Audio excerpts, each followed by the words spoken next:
Hello Year 6, it's Miss Jobbins here with your Lesson 3, Spring 1, Week 5 English, where this week we'll be looking at a key question based on Wellbeing Week. As you know, yesterday I went through what was a key question and described to you and explained to you what your task is going to be for not only this week but for yesterday. You should have got through all the questions from this section where you answered all of these in full sentences in as much detail as possible, remembering that the expectations are the same, just like we ask you for any piece of writing. You're making sure that you're using that technical up-level vocabulary, you're using a variety of grammar to really engage and excite your reader, and you're also making sure that you're writing in those full Year 6 sentences. If you haven't, ladies and gentlemen, please make sure that you've answered and completed all of these questions to the best of your ability. As it says here, remember, the more work, time and effort you put into your work now, the less you'll have to do in today's lesson and also in Thursday's lesson, because this planning, ladies and gentlemen, planning sections are so important. Any writer, artist, illustrator, anything, they will always spend the most time on the planning section, because that is the bit that is the most important. That is the bit where they get primarily most of their work done. All the ideas are flowing, everything's ready. And then in the refining and editing and improving sections, that's where the final piece is then created. But all the hard work is done in the planning section. So please, alongside answering this key question, make sure that you've completed all of these 5 questions to the best of your ability. Just like we say when we're editing and improving our work, make sure that we're asking people around us to read over it. It could be a parent or a carer at home. It could be a sibling. It could even be you reading out the answers to yourself. That's one key thing that I always do whenever I'm doing a piece of like planning or writing, or whenever I'm reading over your work, just like Mr. Collier, Miss Story and Miss Bannenberg do. We always read over your work 2 or 3 times just so we check, number 1, we've got everything. Number 2, when we're giving that feedback, we're making sure that we're able to access it all properly, and we can provide full reflective feedback. And that's essentially what you're doing to these. You are giving your own reflective opinions on each of these. So really have a go, ladies and gentlemen, and make sure that you're spending as much time thinking about the 5 W's and answering as much detail as possible. If you've not yet done that, ladies and gentlemen, please can you pause this video and then come back to lesson 3, where I will describe it in more detail for you. And I will take you through the expectations of today's lesson 3. Please pause the video now if you've not yet done that. Thank you.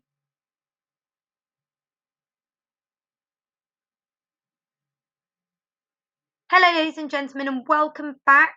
I hope that you're all well and you've finished answering all of these questions in as much detail as possible, and that you're making sure that you're feeling as comfortable with each of these questions. Now, as always, please make sure if you need to at any point, all you need to do is just contact your class teacher or your teacher for that week, and we will support you in answering any of these questions, particularly having a think about the key question. It's quite hard grown up and reflective question. So really think about how you're going to answer them and in what way to the best ability that you possibly can. If, as we always say, there is a way that we can help you, we will help you as much as we possibly can. So let's move on to lesson 3 today, ladies and gentlemen, where today our lesson objective is to write, edit and improve my presentation based on the well-being key question. So before we start, ladies and gentlemen, you know that we always start with a spelling starter. And today we're going to ask you to look at these Year 5 and 6 common exception words we have been learning this week. We'd like you to, using a dictionary, can you write a definition for each of these words and put them into your own sentence example. Make sure your handwriting and presentation is neat and to the standard we always expect in school. So we'd like you to get a dictionary, define these, and then put them into your own sentences. Please pause this learning and teaching video and come back to it when you are ready. Good luck. Hello, ladies and gentlemen, and welcome back. You should have finished your spelling starter now. Now we're going to be moving on to our lesson objective today, which is to write, edit and improve my presentation based on my key question. Thank you so much, by the way, for joining our teaching point. So this is our teaching and learning feedback or input session. Thank you so much for taking the time to coming and joining us with today. So today, ladies and gentlemen, in this session, your task one, as there are two tasks today, the first task we'd like you to do is think about, again, this key question. Who do you want to be and how will you achieve it? The first thing we would like you to do today is to edit your planning from yesterday using the edit and improving. Using the editing and improve and proofreading information on the next slide on the key question above. So that means you're going to be reading through all of the work you did yesterday. Today you're going to get a different coloured pen and you're going to be upscaling the language and sentences that you put in. You're going to be adding that extra reflective detail. You're going to be justifying your answers, using your vipers, using your P to really make sure that you've done as enough work or as enough information to it as you possibly can. Can I remind you that you can present your work, remembering that reasoning and justification, in any of the following ways: a speech, a song, a poem, a letter, a PowerPoint, a presentation. It could be as imaginative and creative as you'd like. You could even write an imaginary book, just like Sinead Burke did. You could write your own version of her book, all based on this key question. That would be absolutely amazing. That would be an incredible idea.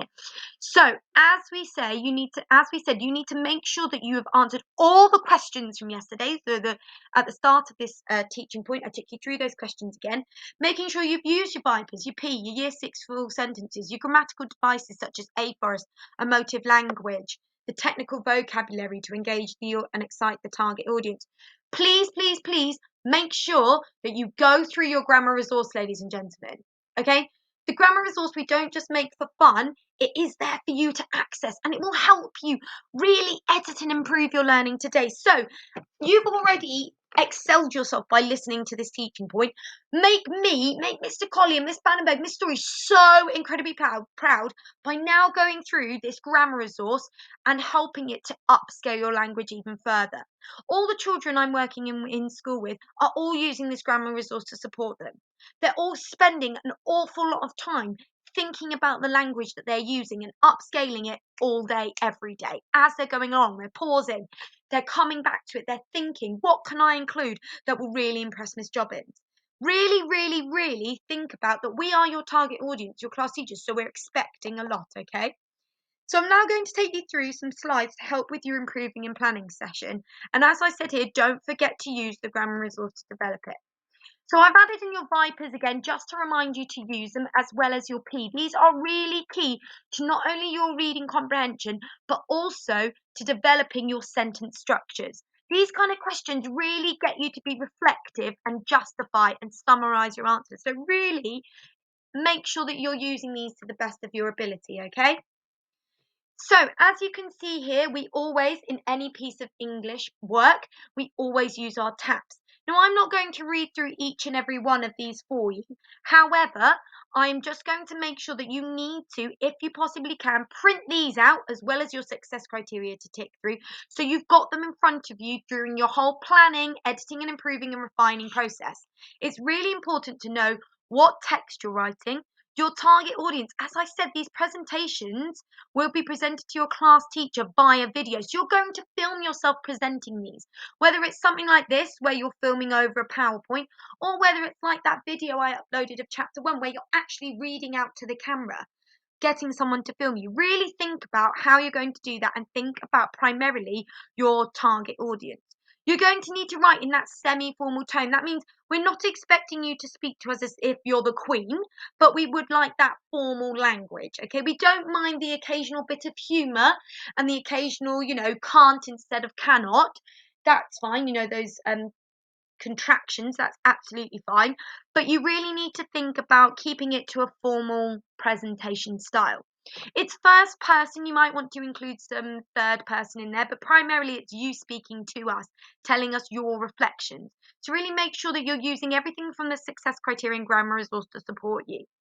As well, here it explains your purpose and your structure. Now, as it says here, the structure will depend on the style of presentation you decide to make. So you're going to need to research what style of presentation you're going to make. For example, if you're going to make a PowerPoint slide and talk over it, then you're going to need to research the best possible method of making a presentation using PowerPoint and then how you're going to video over it.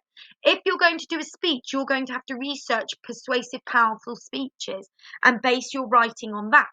It's really down to you, those structures, and the structures are quite easy to find based on what theme or presentation theme you're going to do.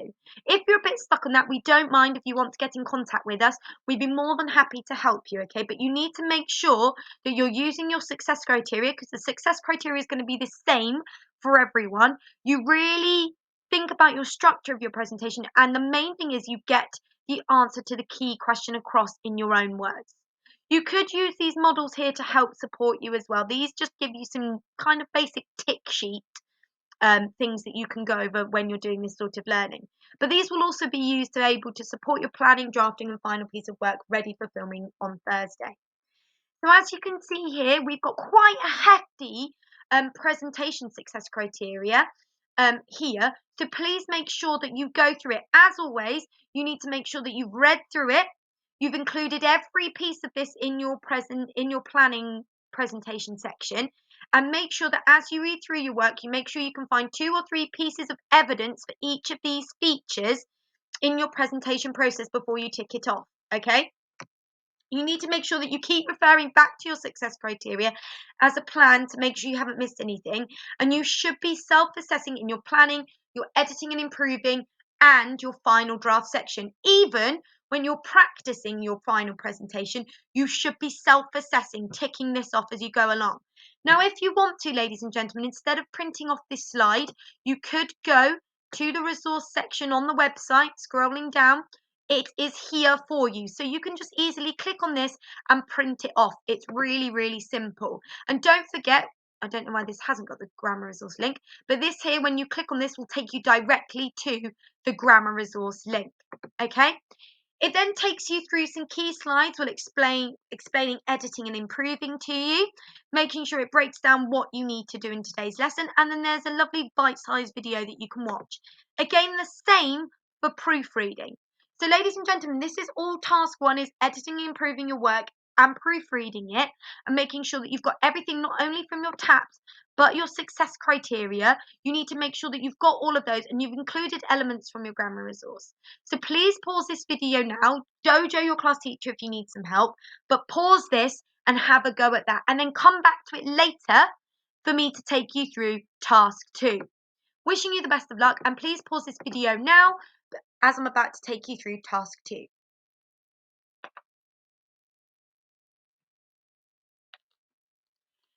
Hello ladies and gentlemen, welcome back to your teaching point lesson 3. This is your teaching and lesson input.